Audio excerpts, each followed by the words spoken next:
Hello दोस्तों, नमस्ते, hello प्रणाम। दोस्तों, सभी लोग को राधे राधे, जय श्री कृष्ण, हर हर महादेव। हर हर देखिए महादेव। आज हम सभी बना मिलके आज एक नाच गीत सुनाने जा रहे हैं आप सभी लोगों को। कैसा लगेगा नाच गीत आप लोग कमेंट बॉक्स में जरूर बताइएगा और अपना प्यार दुलार आशीर्वाद जरूर दीजिएगा।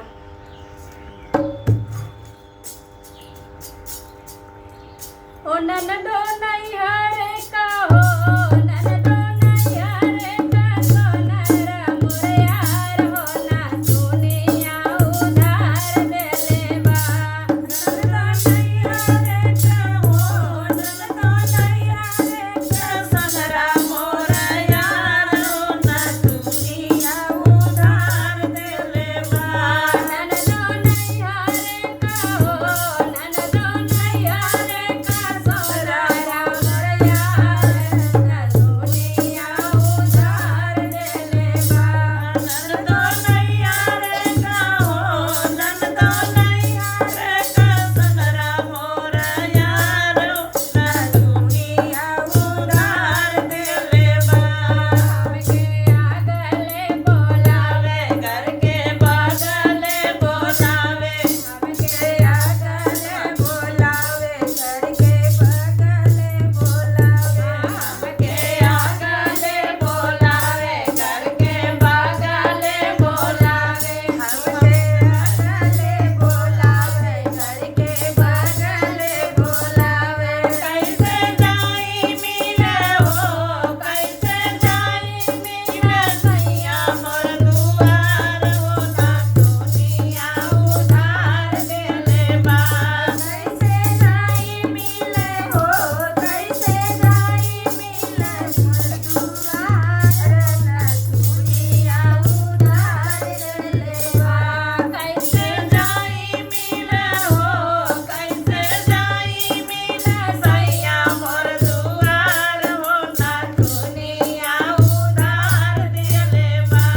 कैसे जाई मिले हो, कैसे जाई मिले सैया मोर दुआर हो ना दुनिया उधार देले बा। ननदो नैहरे का हो, ननदो नैहरे का सोनारा मोर यार हो ना दुनिया उधार देले बा। ननदो नैहरे के हो, ननदो नैहरे के सोनारा मोर यार हो ना दुनिया उधार देले बा।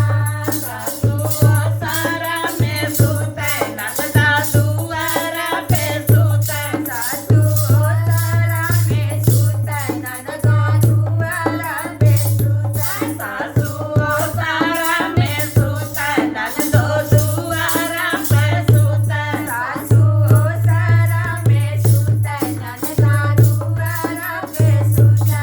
सैया लेके सुते हो, सैया लेके सुते, बराया कवार हो ना दुनिया उधार देले बा। सैया लेके सुते हो, सैया लेके सुते, बराया कवार हो ना दुनिया उधार देले बा।